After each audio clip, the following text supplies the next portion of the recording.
If you've ever survived a typhoon in the Philippines, you probably have Sierra Madre to thank. Here's why.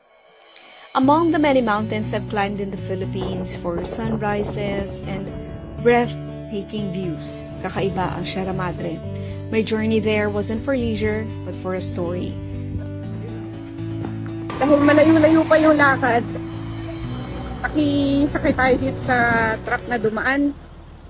Legend tells of Sierra, a devoted mother to two children, Ilocos and Tagalog. Dinasted o tinanggihan niya noon ang manliligaw na si Bugsong Hangin, the king of the mighty easterly winds. Dahil sa galit, pinaslang ni Bugsong Hangin si Lusong, ang asawa ni Sierra. Kaya nangako si Sierra na poprotektahan niya ang kanyang mga anak anuman ang mangyari.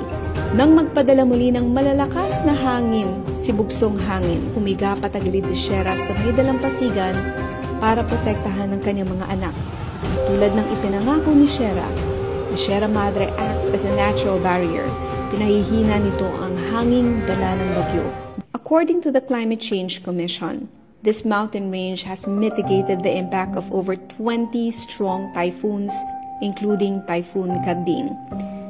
Nilakad namin ang Sierra Madre to document enforcers searching for a missing plane. Pero hindi kami pinala dahil bukod sa napakakapal ng ulap, napakalawak rin ng Sierra Madre. Gabi na naman at maghahaponan. The mountain reminded me of its volatile yet powerful nature. Spanning several provinces and regions, from Cagayan Valley to Central Luzon and Calabarzon, the Sierra Madre is the longest mountain range in the Philippines.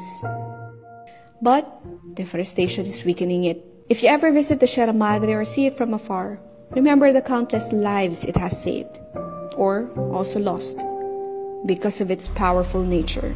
It is not to be taken lightly. Mag-iingat po kayo lagi.